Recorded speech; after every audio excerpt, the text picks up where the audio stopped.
सावन मास को सर्वोत्तम मास क्यों कहा जाता है? सावन मास ही क्यों है विशेष? जानिए 5 पौराणिक तथ्य। पहला, मरकंडू ऋषि के पुत्र मार्कंडेय ने लंबी आयु के लिए सावन मास में ही घोर तप कर शिव से वरदान प्राप्त किया, जिससे मिली मंत्र शक्तियों के सामने मृत्यु के देवता यमराज भी नतमस्तक हो गए थे।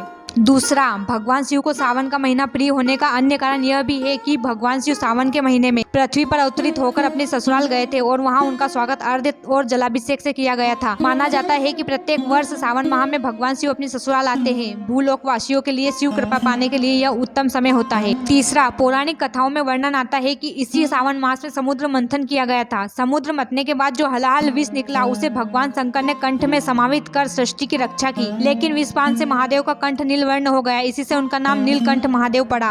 विष के प्रभाव को कम करने के लिए सभी देवी देवताओं ने उन्हें जल अर्पित किया, इसलिए शिवलिंग पर जल चढ़ाने का खास महत्व है। यही वजह है कि श्रावण मास में भोले को जल चढ़ाने से विशेष फल की प्राप्ति होती है। चौथा, शिव पुराण में उल्लेख है कि भगवान शिव स्वयं ही जल है, इसलिए जल से उनकी अभिषेक के रूप में आराधना करने से उत्तम फल की प्राप्ति होती है। पांचवा, शास्त्रों में वर्णित है कि सावन महीने में भगवान विष्णु योग निद्रा में चले जाते हैं, इसलिए ये समय भक्तों, साधु संतों सभी के अमूल्य होता है। यह 4 महीनों में होने वाला एक वैदिक यज्ञ है, जो एक प्रकार का पौराणिक व्रत है, जिसे चौमासा भी कहा जाता है। तत्पश्चात सृष्टि के संचालन का उत्तरदायित्व भगवान शिव ग्रहण करते हैं, इसलिए सावन के प्रधान देवता भगवान शिव बन जाते हैं।